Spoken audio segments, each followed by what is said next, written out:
Okay, second question. Suppose a 2-meter section of 1 millimeter diameter copper wire could just float horizontally in air because of the force due to the Earth's magnetic field. Which is horizontal at an angle of 70 degrees to the wire and of this magnitude, 5 times 10 to the minus 5 Tesla.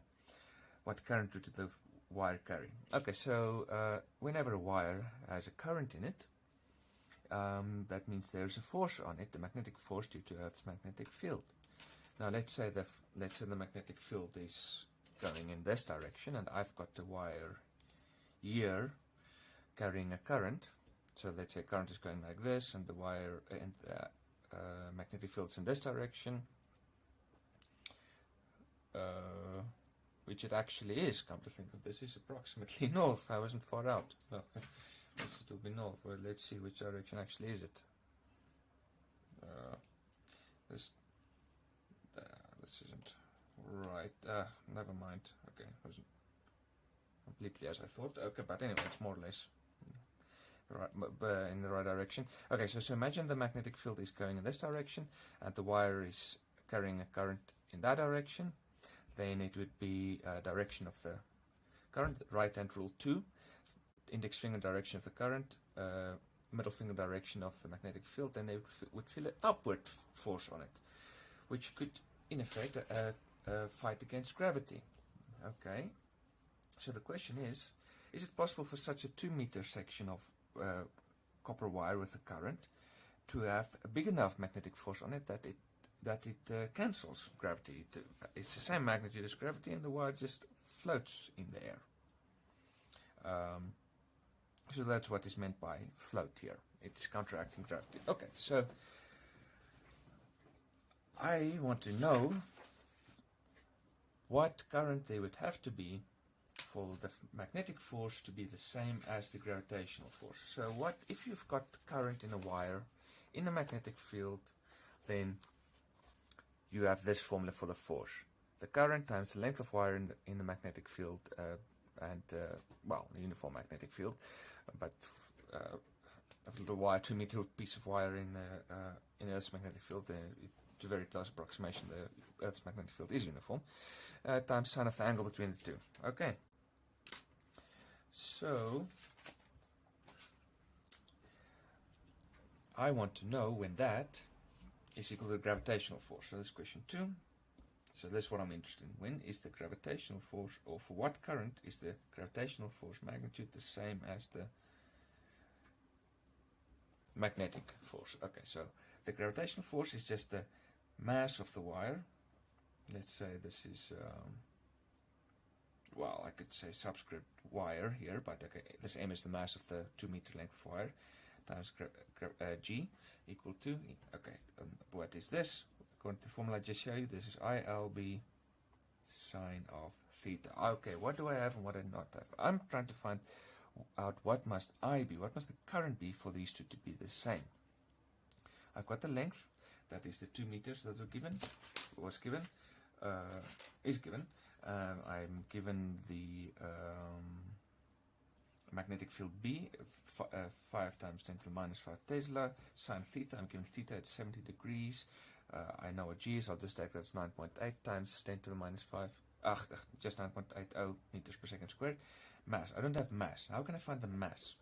Well, it is a 2-meter length of wire with a certain diameter. And so that means I can calculate its volume. Why would I want to calculate its volume? Well, because the question provides the density of copper. It is this many kilograms per cubic meter. So if I can find the volume of this wire in cubic meters, and I multiply this, I get the mass. So this is just a general thing. Density times volume is mass. Density of anything times its volume gives you its mass. So I'm after m. The mass is equal to, well, let's use it, well, let's write it out. Just because a lot of people were confused by this, wire density time multiplied by wire volume.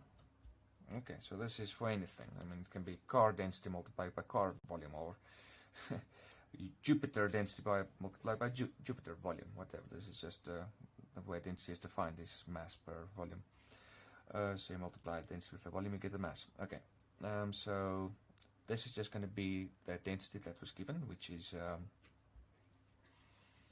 8.3 times 10 to the 8.9 times 10 to the 3, and I'll just write this as a rho, just as a symbol that's often used for density.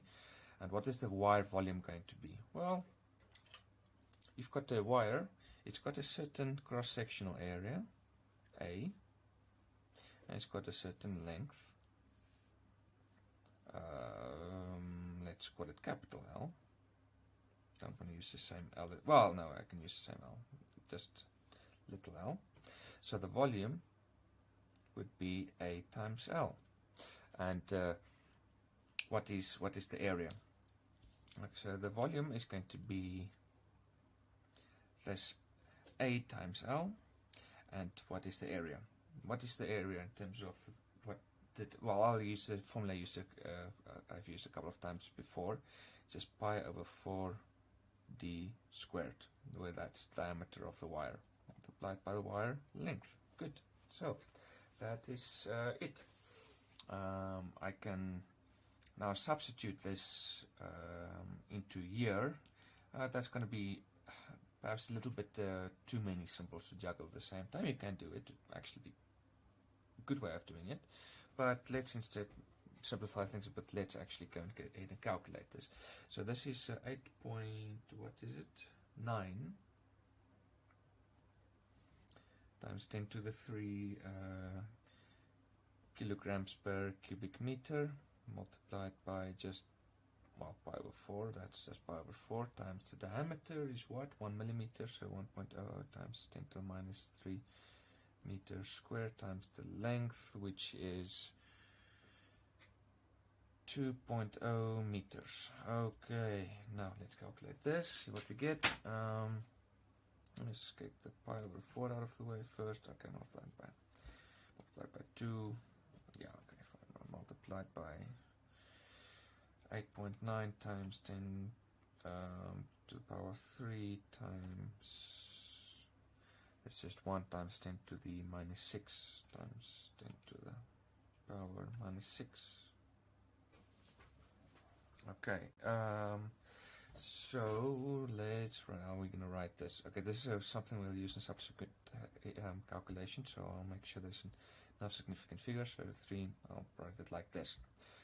Okay, because this is not the final answer, this is going to be used in this other formula, so I'm putting in some extra digits, just to be on the safe side. Okay, times 10 to the what? 2. Minus 2 kilograms. Okay, right, that's the mass. Okay, good. Now I want the current. Just for space, I'm going to shift this a little bit to the left. So what is the current I? I is going to be mg over lb sine theta. Okay, good. And now let's substitute the mass value. 1.398 times 10 to the minus 2 kilograms times 9.80 meters per second squared over the length is just 2.0 meters. The magnetic field strength is this much. Okay, and sine of, what is it, 70 degrees, 70 degrees. Good, and now we just calculate this. 1.398 times 9.8 divided by 2 divided by 5 divided by sine of 70 multiply 10 to the power, what do we have? Minus 2 plus 5.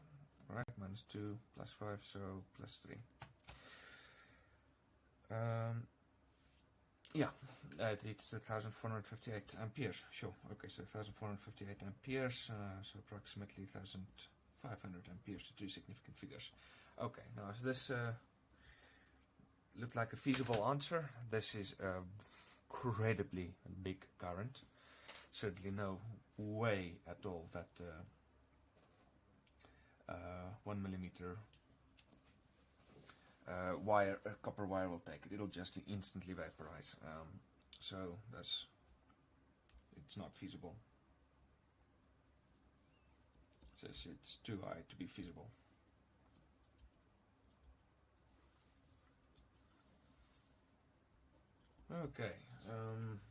Okay, and that is it for the second question.